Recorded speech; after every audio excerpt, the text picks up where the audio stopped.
Fala, nação atleticana, tudo bem com vocês? O meu nome é Luiz. Sejam bem-vindos ao canal Palavra do Atleticano e no vídeo dessa segunda-feira a gente vai falar sobre o que Juan Carlos Osório conseguiu construir durante as 11 primeiras rodadas do Campeonato Paranaense. Então fiquem comigo que logo depois da vinheta a gente volta para falar tudo sobre esse assunto.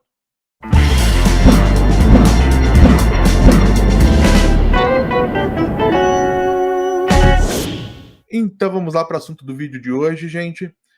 O Atlético Paranaense encerrou a sua participação na primeira fase do Campeonato Paranaense de 2024 com 7 vitórias e 4 empates. E embora os resultados sejam positivos, muitos torcedores rubro-negros nas redes sociais ainda apresentam muita desconfiança e algumas críticas, parte delas até bastante pesadas, em relação ao trabalho do técnico colombiano Juan Carlos Osório. Dentre essas críticas, uma que eu considero injusta é afirmar que o Atlético não tem nada em termos de formação, não tem nada em termos de jogo coletivo, de escalação se configurando, e por esse motivo a gente vai para o painel tático para poder analisar e demonstrar também, para que vocês possam visualizar o que é que o Osório construiu ao longo desses 11 jogos e o que a gente pode, de repente, projetar daqui até o final do Campeonato Paranaense com o início das principais competições. Então fiquem comigo que em um segundinho a gente já volta com o painel tático na tela. Voltamos então com o painel tático na tela, a equipe posicionada em campo e alguns nomes em destaque. Porém, para poder manipular o painel enquanto a gente conversa, como vocês sabem, não vou conseguir ficar olhando o tempo todo para minha câmera, peço essa licença para vocês. E antes de mais nada, um argumento que a gente precisa desmistificar é a afirmação de que o Atlético Paranaense do Juan Carlos Osório não tem uma formação tática pré-definida. Já faz alguns jogos que o Osório tem trabalhado de maneira bastante constante com o 3-1-4-2. Tá? Pode-se gostar ou não, pode-se avaliar de maneira positiva ou não, mas dizer que o Atlético não tem uma formação tática padrão nesse momento é uma inverdade. O Atlético tem trabalhado com 3 zagueiros, em alguns momentos são zagueiros de ofício, como a gente já teve Kaique Rocha, Thiago Heleno e Matheus Gamarra. Em outros momentos a gente já teve o lateral trabalhando por dentro, como a gente teve o Madison no jogo de ontem. À frente deles um volante, quase sempre o Fernandinho atuando como esse volante defensivo, por quem a bola vai passar muito, enquanto o Atlético trabalha para tentar criar situações de ataque.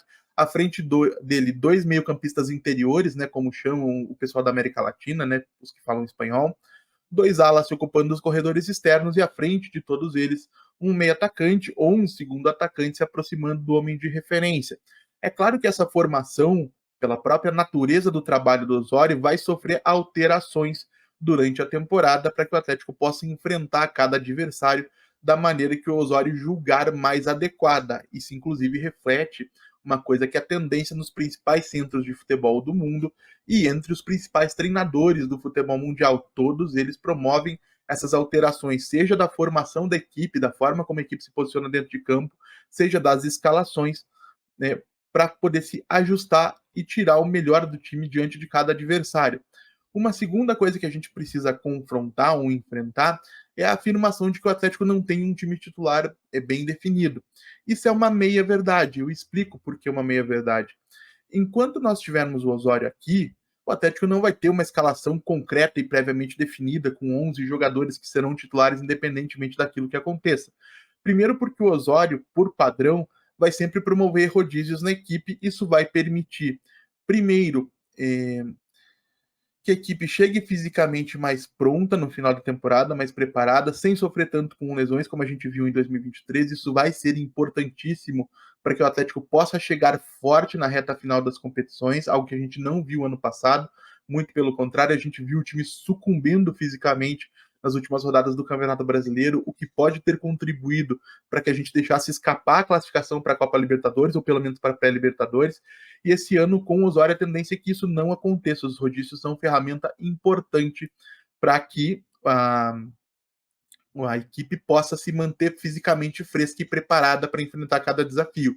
A segunda função dessas mudanças é justamente pelas diferentes características de cada jogador poder apresentar uma solução diferente para cada adversário que o Atlético for enfrentar. O Osório tem isso como parte padrão do seu trabalho e é alguma coisa que eu considero bastante positiva. Eu sei que no futebol brasileiro nós temos essa cultura da escalação previamente definida dos 11 titulares, mas é uma coisa que ficou no passado há muito tempo, nos principais centros de futebol do mundo e que no Brasil, quanto antes se encerrar e a gente puder trazer parte dessa modernidade para o nosso cenário, antes a gente vai ver um salto de qualidade no futebol que nós apresentamos por aqui.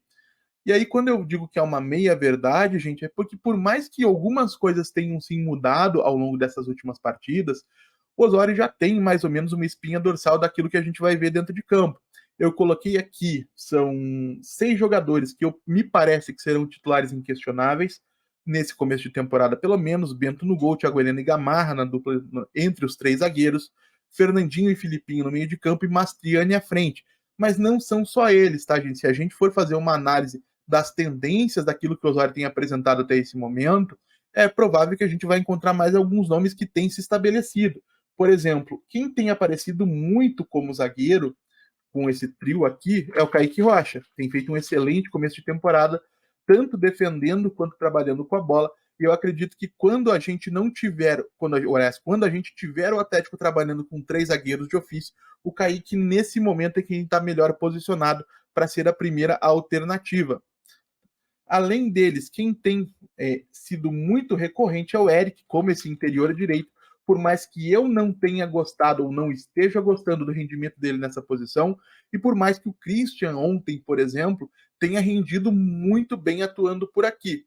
Então o Eric é sim, nesse momento, me parece, a primeira escolha do Osório, mas também podemos imaginar que em algum momento a gente possa ter, e eu vou até colocar os dois juntos aqui para que a gente não perca isso de vista, o Christian ganhando essa posição por aqui, ou sendo uma alternativa por aqui, pelo menos para as partidas em que o Atlético precisa ser mais protagonista com a bola, precisa criar em frente adversários mais fechados.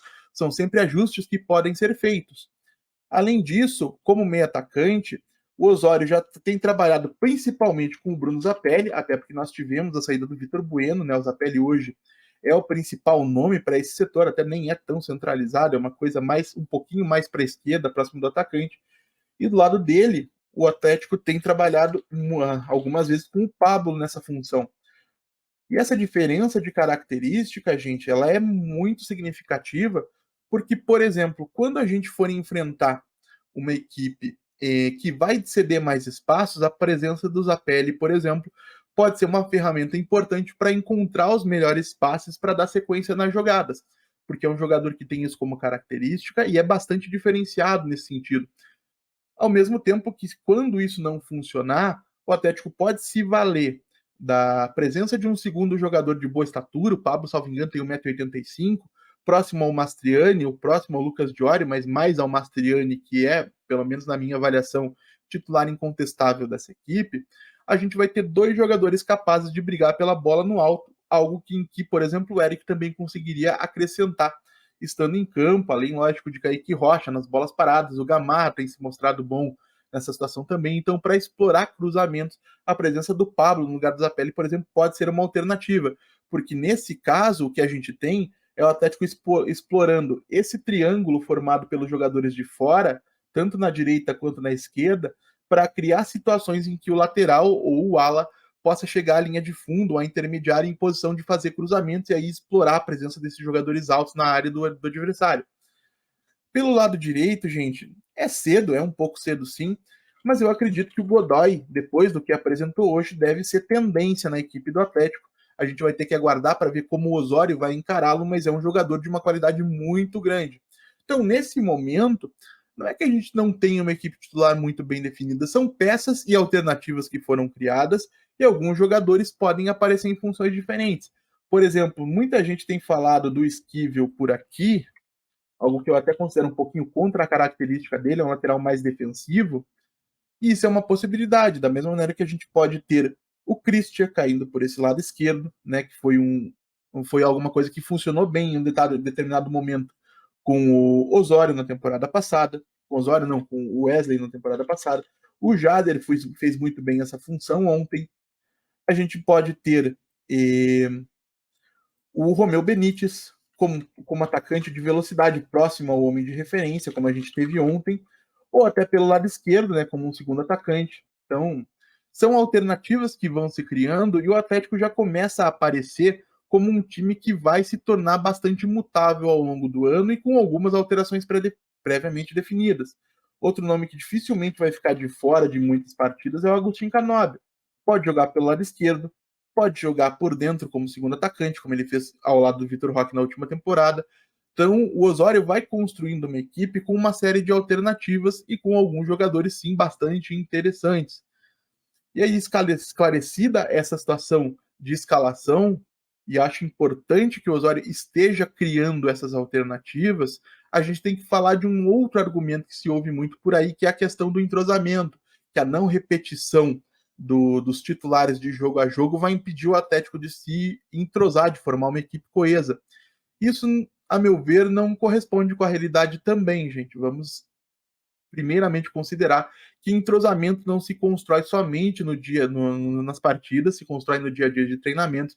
E eu acredito que aumentar o número de jogadores envolvidos nesse processo de entrosamento, de criação de um conjunto, lógico que em determinado ponto vai atrasar a formação da equipe, mas ao mesmo tempo, quando a equipe estiver formada, ela vai estar formada de maneira mais coesa, incluindo mais jogadores e mais alternativas.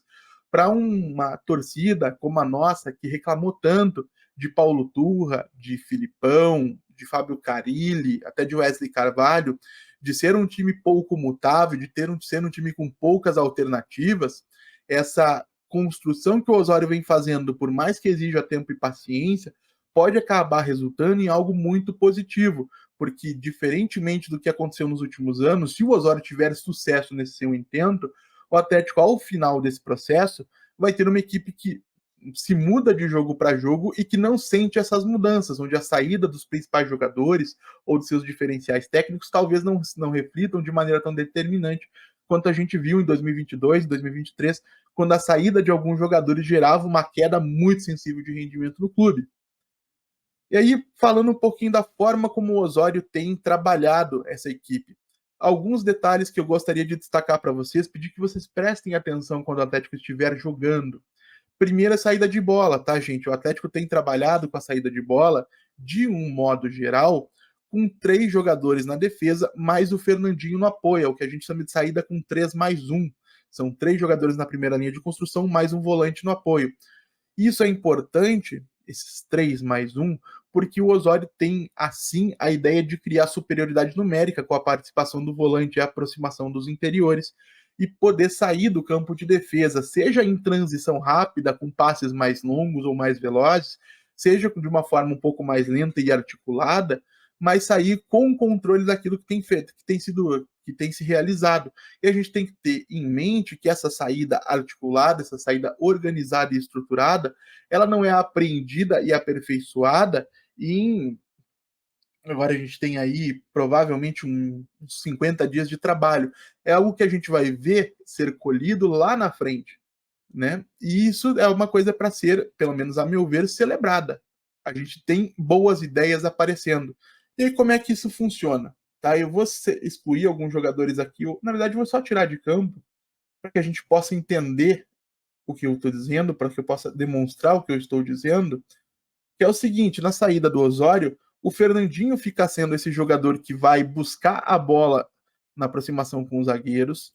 A gente vai ter Filipinho e Eric no apoio, se deslocando pelos lados, com a possibilidade do Zapelli voltar e participar, por exemplo, dando mais uma opção no centro do gramado. Esquivel, né, nesse caso que eu estou colocando aqui, Godoy, fixando os laterais adversários no campo de defesa, juntamente com o Mastriani, que, se fizer bem o seu papel, vai conseguir fixar 2 zagueiros lá na frente. Isso significa que eu tenho 3 jogadores no campo de ataque, fixando 4 defensores. Então eu tenho obrigatoriamente uma superioridade no momento da saída com a bola. Eu tenho 7 jogadores de linha, né, 4 meio-campistas mais 3 zagueiros, mais o goleiro 8 trabalhando contra 6 jogadores adversários, porque lá na defesa tem 4 fixados mais o goleiro. Então eu tenho superioridade e é o que a gente está trabalhando no dia a dia, ou que o Osório deve estar trabalhando no dia a dia, é para que os jogadores consigam entender essa superioridade e encontrar o jogador livre para poder dar sequência em cada uma das jogadas. Isso é algo que o Atlético já vem apresentando nos últimos jogos, vem melhorando e que deve melhorar cada vez mais com o passar do tempo, repito, se o Osório fizer o seu trabalho de maneira correta. Outra situação, quando o time já construiu, já saiu da fase inicial de construção e está na fase que a gente chama de fase intermediária, a gente tem o Osório trabalhando de duas maneiras diferentes. A primeira delas é trabalhando na superioridade por fora. A superioridade por fora é construída, como eu falei, com esses triângulos formados pelo ala, pelo interior daquele lado, e mais o zagueiro, que vai dar suporte. Não significa que ele vai até a linha de fundo para cruzar, embora algumas vezes a gente tenha visto isso. Então, nessa nossa escalação aqui, nessa nossa escalação projetada, poderia ser Gamarra, Filipinho e Esquivel pela esquerda, procurando superioridade por aquele lado, com Kaique Rocha, Eric Godoy pela direita, e a possibilidade, claro, do Zapelli se aproximar para ambos os lados, porque ele não é um jogador que tem a sua área de atuação restrita, é um jogador que vai trabalhar ao longo de todo o gramado, né, de toda a extensão do gramado. Então, isso é positivo. E coexiste a possibilidade, como eu falei, de, excluindo-se o Zapelli em algum momento do jogo, você ter o Pablo, e aí você ter dois jogadores de referência para aproveitar essa superioridade por fora. Isso é válido, é uma alternativa interessante de se ter. E além disso, pode-se ter, por exemplo, um Diori com mais de 1,90 m para aquela situação de abafa nos minutos finais, por mais que seja um jogador que não me agrade. O Osório gosta do Diori, vai tentar fazer dele uma peça importante, ou uma peça pelo menos útil do elenco. Além disso, nós temos aí, quando o Atlético tem a bola, a possibilidade de criar superioridade por dentro com os três meio-campistas, mais os zagueiros, né, especialmente os de fora, que vão estar sempre aparecendo como opção nessa região do gramado, né, conforme o time avança. E, além disso, também a participação do Bruno Zapelli. Então, o Atlético vai procurar sempre ter essa superioridade para poder decidir como atacar. Isso significa que, obrigatoriamente, a gente vai atacar com a bola no chão de maneira lenta? Não. Mas isso significa que a gente vai ter alternativas para jogar. E isso é bastante importante. Isso significa que o time está pronto, gente, que as ideias são perfeitas, estão acabadas? Não. Tem muitas movimentações dessa formação ainda que não estão perfeitamente coordenadas, especialmente em relação à questão da participação do Filipinho e do Eric, que não são construtores por natureza no momento da articulação da jogada. São dois jogadores que, em algum momento, pela falta de um maior entendimento de onde deveriam estar e do que deveriam fazer, ainda tem penado um pouquinho para ajudar, por mais que o Filipinho, por exemplo, esteja se destacando muito em outros aspectos do jogo. O Eric tem ficado devendo, honestamente, nesse começo de temporada, em quase tudo. Então, vamos ter um pouquinho de paciência, tem ideias interessantes acontecendo, e se o Osório conseguir solucionar e coordenar melhor alguns movimentos, isso vai dar um salto de qualidade bem interessante, principalmente considerando que a gente vai ter nessa semana agora uma semana cheia para treinar. Na última semana a gente acabou nem tendo, porque depois de 5 semanas de jogos, quarta e domingo, grosseiramente, né, 2 jogos por semana, na verdade, o Osório e a comissão técnica acabaram optando por ceder 3 dias de folga aos atletas para que eles pudessem se recuperar fisicamente para continuar trabalhando na sequência da temporada. Nessa semana, não. Nessa semana, a equipe recebeu folga hoje, depois da partida de ontem, deve se representar amanhã, e o Osório vai ter terça, quarta, quinta e sexta para trabalhar para a partida contra o Londrina. Então, o ganho a partir de agora, com um maior espaçamento entre as partidas, tende a ser mais visível, como já foi até em algum momento, em relação à partida desse final de semana. A gente viu uma evolução bem interessante por parte do time do Atlético. Isso significa que, repito, está tudo pronto? Não, gente. Isso não existe garantia com técnico nenhum, nem com o Osório, nem com o Thiago Nunes, nem com o Guardiola. Independentemente de quem estiver à frente da equipe do Atlético, não existe garantia de que o sucesso virá obrigatoriamente. O que a gente tem que, pelo menos na minha avaliação, acompanhar boas ideias. O Osório tem apresentado boas ideias, em algumas delas a gente já tem visto sinais de evolução, e se continuarmos evoluindo, num prazo razoável, de 3, 4, 5 meses, né, de trabalho em relação ao início do trabalho do Osório, então vamos dizer assim, março, abril, abril, maio, junho, a gente deve ter uma equipe muito mais formada do que hoje, e com o passar do tempo ainda uma equipe cada vez mais consolidada. A gente sabe que o trabalho do dia a dia acaba reforçando muito a eficiência das ideias do técnico, que a gente pode ver, por exemplo, no Fortaleza do Vojvoda, no Palmeiras do Abel Ferreira. Então, tempo é um elemento crucial. E para mim, que reclamei de maneira tão constante de falta de ideias nos últimos anos, o fato das ideias estarem aparecendo é um grande alento, e eu estou disposto De minha parte, lógico, você pode pensar diferente, aguardar o tempo necessário para que essas ideias comecem a dar frutos. Então aguardem só um minutinho que a gente vai voltar para a tela cheia para poder arrematar esse vídeo de hoje. Mas essa é somente a minha opinião, gente. Eu não sou o dono da verdade e gostaria de saber também a opinião de vocês. Então deixem a opinião de vocês aí nos comentários, dizendo o que vocês têm achado do trabalho do Osório, o que vocês enxergam de positivo, o que vocês enxergam de negativo, o que vocês concordam ou discordam em relação ao conteúdo do vídeo de hoje. Como eu sempre digo por aqui, eu leio todos e respondo todos. E se você chegou até aqui, eu peço que você deixe o seu like, se inscreva no canal, acione o sininho para receber notificações, compartilhe o conteúdo em redes sociais. A gente volta a falar do Atlético Paranaense amanhã aqui no canal Palavra Atleticano. Muito obrigado mais uma vez pela atenção de todos e até a próxima.